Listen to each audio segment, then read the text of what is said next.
isn't about us anymore. It's about them. Yeah, I think that's a great point, Ed. And this goes back again to what you were saying, Amit, about we compare ourselves to ourselves.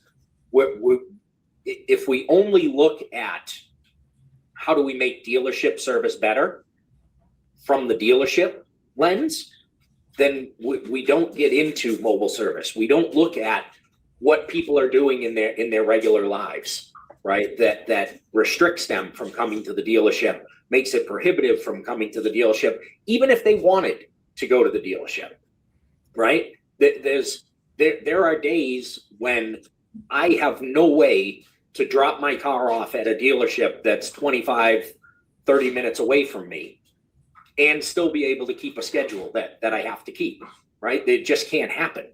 And that might be on 5 days during a week after a check engine light came on, right? I need that vehicle serviced. You still need to live. And if we don't kind of turn this around, and from the OEM standpoint, we're the ones with that information on the ground, right? We're the ones who are understanding what our customers are talking about. And the customers that aren't coming into us, what they're talking about, right? It's us that has this information, and it's us at the dealer level that has to push this into the OEM level. Yeah, I think one of the things that's been fun lately is I don't think any one of us are trying to convince each other or disagreeing with each other. There's almost an echo chamber of mobile service taking place, right? What I'm enjoying now is getting on planes and trains and going out and talking to the folks that are saying, I don't think I should do this, or I don't think I can do this more. I rarely hear, I don't think I should do this. What I often hear is, I don't think I can. And what I'm interested in, Ed, you and Jeremy are out and about beating the drum, rising the tide of this industry also. I'm enjoying listening to those conversations because it allows us to reverse engineer. It also lets us take a punch or two to make sure that we come back and talk to the individuals that, whether or not they're naysayers, whether or not they don't believe it makes sense, and hear them out. Because I think it's one of these things when you don't hear somebody out, I'm not here to convince anybody, but we can't have the thoughtful conversation. We can't have an explanation. I'm really interested in your thoughts as to why they don't do it. I will say from my perspective, right? I've got a full team, and we have a intrinsic value all day long of talking mobile service and how you operationalize it. We say it all the time. We offer software, solutions, and support. So the software is basic at its core because it does what it's supposed to do. But the solutions is basically all the mistakes when we made from direct to consumer, or what we learned with you guys as dealer partners. We're reverse engineering that and making sure that literally the next dealer isn't making that same mistake. And then the support is our dealer success team essentially saying, this is not set it and forget it. But if we take all these granular things we've thrown at somebody, I will say the number one thing that I see for a dealer who's not in it is they always come back to, does it make me money? And I understand that because as a guy who has a fiduciary responsibility at a company, I want to know that something, it may not make money today, but I want to know it's a good ROI, or as Yossi said in a conversation with you guys, a good return on time. If it doesn't make sense from a return on time, return on energy, return on investment, then most of the principals or the decision makers are going to say, okay, just punt that for now.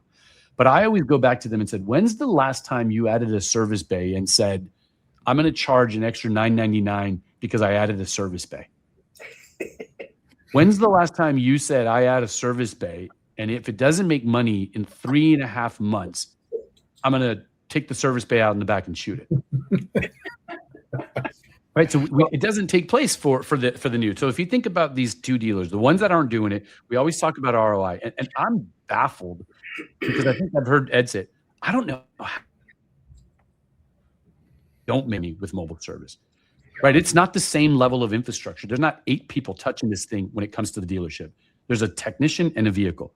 The upfitting of a car can be $20,000, not $200,000. Yes, you're not doing timing chains and water pumps. Maybe you guys are, but the reality is the efficiency of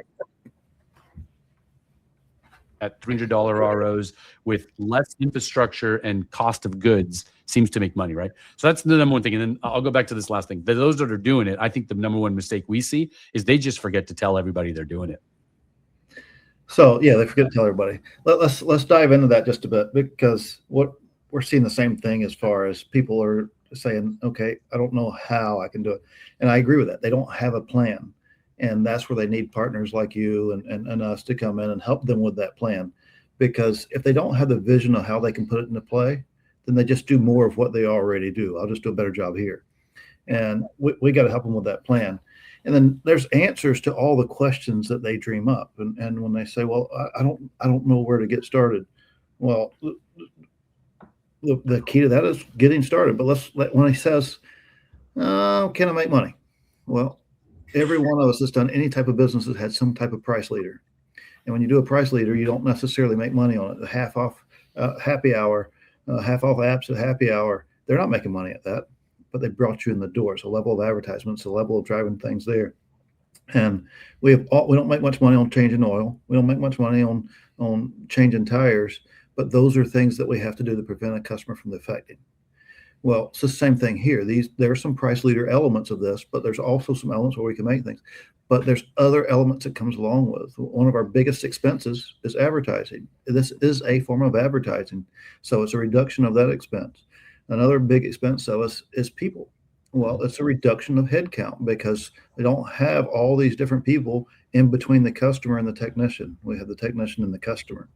And so there's all types of things that pulls it in that allows it to be just as profitable as the things we do in the store, but we only look at it through the lens of with everybody that I have touching it at the store. And that goes back to the elements of having a plan. You got it. But once they see the plan and envision that coming to life, then that's when it gets fun, and that's when that ball starts rolling down the hill, and it just continues to gain speed. Yeah, and I'll say this last point to what you just said. I don't think any one of us are saying that you have to reduce your headcount in your traditional service department. But is there one ASM? Is there a service director in the entire country that doesn't wish and hope that his ASM or her ASM had a little bit more time to talk to customers and service that client? I mean, so if we allowed them to get some of that back on somebody who's coming in for an LOF or someone who's in for minor maintenance or a tire rotation, and they could speak to somebody who does have a water pump leak and explain what that means, or explain what a timing chain or a timing belt in a vehicle is, just think of how much more of a better service opportunity you would get to with that customer if you had that time back. Yeah, and let's not look at it as we got to eliminate people. Let's look at it as how much out there is in front of us. Yeah. Nationally, across all brands, 31% of our customers do business with the dealer after they're out of warranty. Well, that means that 31% is there, and there's 69% of opportunity out in field with mobile, because they're not coming to you out of convenience. But if we can go to them, there's a 69% opportunity there. So if you look at it through a different lens, there's just tons of opportunity. And so you don't have to downsize anything. It's about layering in. And I think if we're not growing, we're dying. So that's our opportunity of growth in front of us. And when you start the road, what we found out, even now, we're still looking at different opportunities, because we just had a meeting that's like, hey, I went down this road and I just opened to a door and just saw everything. And it's like, we're just scratching at the surface of this piece of it. And even to the point where there is a lot of stuff we can't do out in the field, but what it does, it tees it up to your main shop. Now we know exactly what's wrong with it. Like you said, a timing chain. It's like, hey, the guy's a timing chain. We don't have parts for it anyway. We can arrange all that stuff, and just another layer of customer convenience that they don't have to bring the car in. Then it sits there for, let's say, a day before it even gets checked in, and they say, hey, it needs timing. Then we got to get an estimate. You speed up a lot of the process and save a customer a lot of time and stuff. But another thing is I was talking to a dealership last week. I can't remember if it was on the last show, but they actually asked for mobile service, and that dealership says, no, we don't offer it. And they just hung up and called the next one. And it's like, it's starting to come around too, because you said, they're not doing a good job at marketing. And those are we do very good at marketing. And, we have 47 vans that's rolling all over St. Augustine. And I go to networking events all the time. And I was one the night before, and I'm still running across people that I told him, I was like, yeah, we do mobile service. He says, well, I don't know what that is. And I was like, well, crap. I'm not explaining it good. It's like, we're still not getting the right message out there. And I had to explain it. He just thought that was the best thing ever. I was like, oh my gosh. And he started telling his buddy about it. And it's like, this is pretty slick. Yeah, I think when I tell people what I do, they think we're fixing their phone to start off with. So I think we have to use, we've had that. we have to use language that says, it's at home service or at office service or remote service. But I think you brought up something. We veered onto this early in the conversation. One of the conversations we're having with OEMs. Again, I worked at an OEM. I wish somebody would give me some thoughtful, objective advice as to how to build out a program. And that's partly what we do when we're speaking to the OEMs. One of the things we bring up is tier 1 and 2 and 3 advertising. There's a lot of assets that a manufacturer has to talk about express lanes and tires and other services. I think if they took a sliver, 2, 3, 5% of the marketing resources that they have at tier 1, 2, and 3 agencies and canned mobile service language, and the value propositions of it, I think that doesn't cost a lot of money, and it shows a lot of support to you as a car dealer that your manufacturer is behind this and is going to support this. And it also takes away the agita that the fixed ops director or the service manager has to come up with a marketing campaign or to come up with a solution with their agency, right? The agency that they're referring to. And I'm starting to talk to a lot of agencies in the fixed ops space to say, you guys need to start creating content and collateral around mobile service. And we'll partner with them. We'll give you the assets. We'll take you through demos. We'll show you the value props, because the fixed ops director and the service manager or the BDC manager, they don't have that muscle sometimes. And so we got to make that easier for them to be able to go into this bag, put their hand in there and pull out one of the cards. And any one of those cards will be a mobile service value proposition. So let me give you another angle to that as well. And one of the things that we did here at Bozard, and it's an opportunity to do it elsewhere, is a couple of years ago, there was all this noise about EV taking over the world. Mm-hmm. And then some of the things went away and it shifted. Well, now with gas prices, it's coming back or whatever. But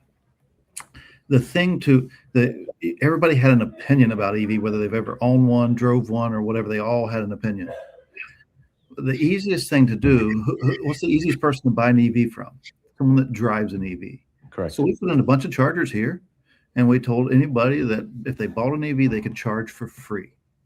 So I thought I put enough chargers in, but they're full every single day because it's free fuel to them. Mm-hmm. Well, what did it do? It sold EVs, because now they're telling everybody how cool these things are and whatever else and all those things because they've experienced it. It's the same thing with mobile service. We got these people talk to our customers and those things, and they haven't even experienced mobile, so they don't know how to explain it to their customers. Yep. And so we have to look internally to our teams and let them experience those elements as well, so that they know how to explain it and the level of convenience that it is for our customers. So sometimes people need to experience things to understand what they are. And then we need to add other elements to it. We don't need to call these guys mobile techs anymore. They're field specialists. Mm-hmm. And there's just different levels that makes it seem warm and inviting that we need to continuously add to it. And if we do those things, it will make sense to the point to where we'll have dealers questioning, why did I build such a big shop? But we're nowhere near that point yet. But the future is where that's going. They're talking about the future there, Dave. Is we got to convince dealers of those elements. I think to your point, it's not a or, it's an and. And by the way, pro tip, if anyone's listening to this, you're thinking about doing this or you're already doing it. When we go launch a dealership, we essentially say the first 3 or 4 days of mobile service should be your GM, your GSM, your F&I director, and salespeople. Because once they experience this, they're going to be really big advocates of it during the sales process. Right. Absolutely. Yeah. So Ed, to go to your point, and maybe you touched on this too, with the naming of things, right? And remote service and a field service technician. If we look back to somebody who did this successfully, Best Buy had their technicians going out to fix computers and other electronic devices, right? But what was it? A Best Buy home service that came? No, it was the Geek Squad, right?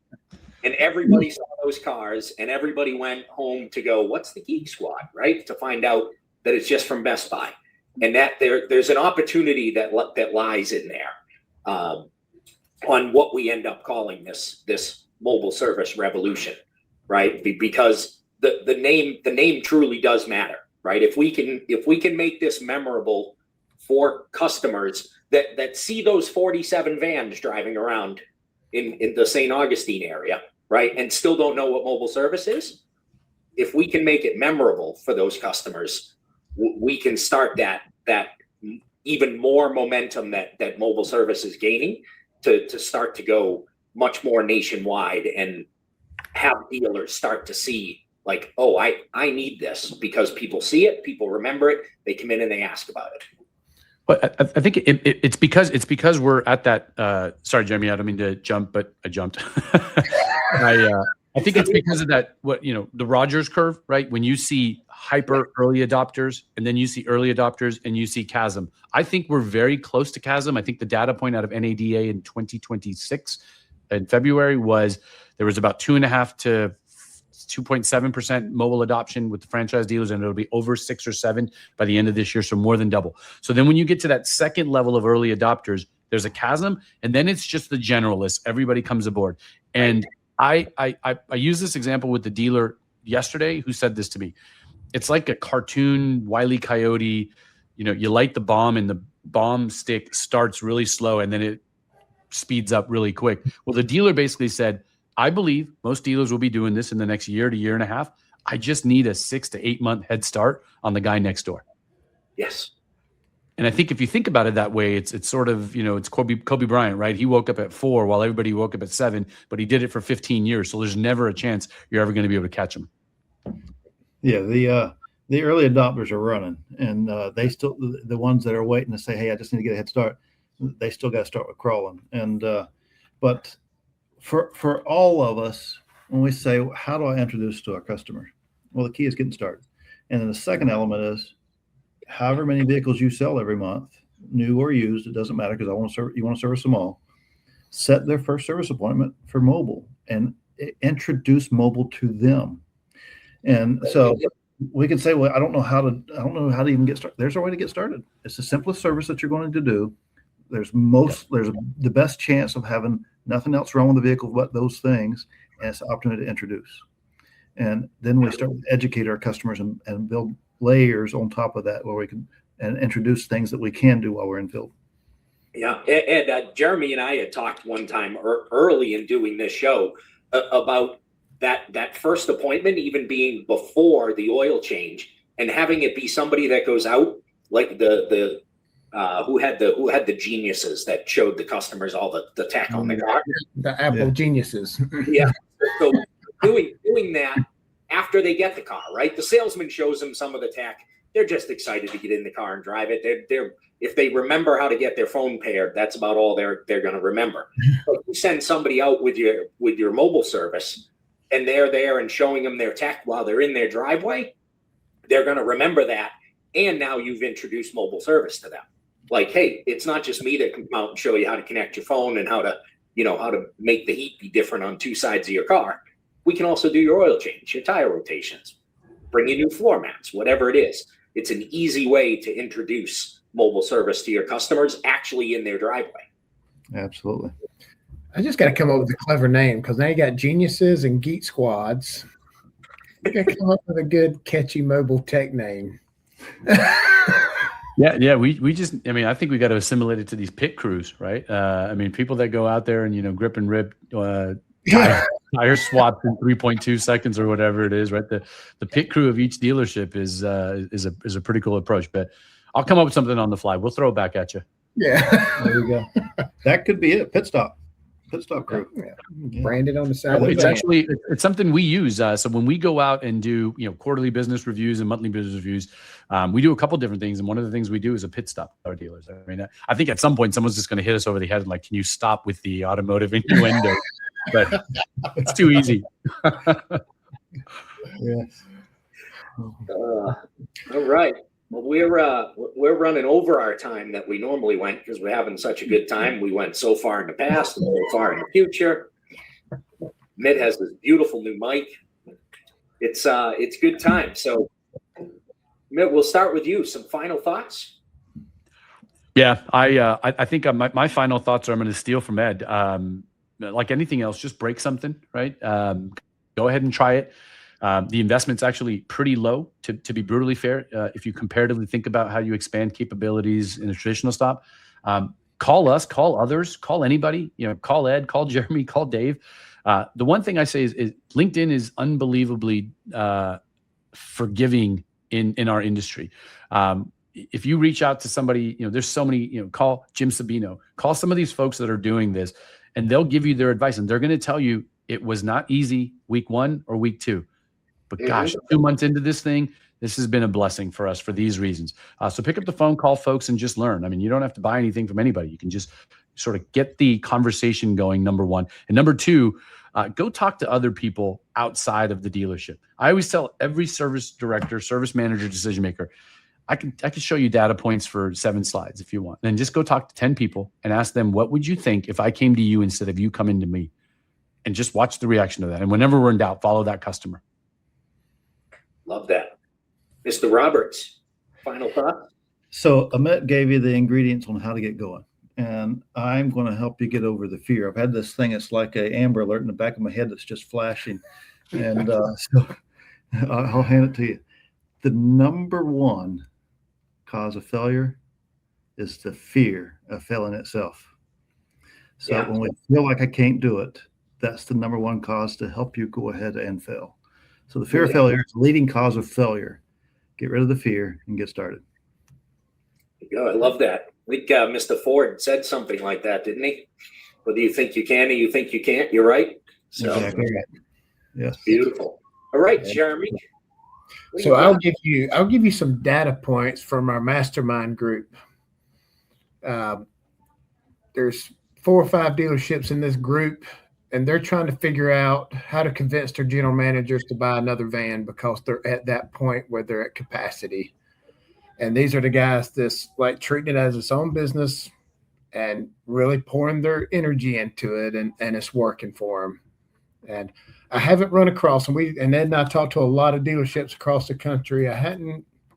We hadn't come across one of them that's like, God, that's the dumbest thing we've ever did is mobile service. We hadn't run across that yet. If we do, it's probably because they didn't put the effort in, like anything else. Right. Yep. All right, everybody. This has been a really quick 40-minute conversation. Mitt, thank you so much for taking some time. Mr. Roberts, thanks for not taking the bat off the wall while Jeremy. I appreciate that. To everybody out there watching, thank you for giving us some of your time. We greatly appreciate it. We are here every single Monday at 4 p.m. Please join us, and we will see you next time. Thanks, everybody. Thank you.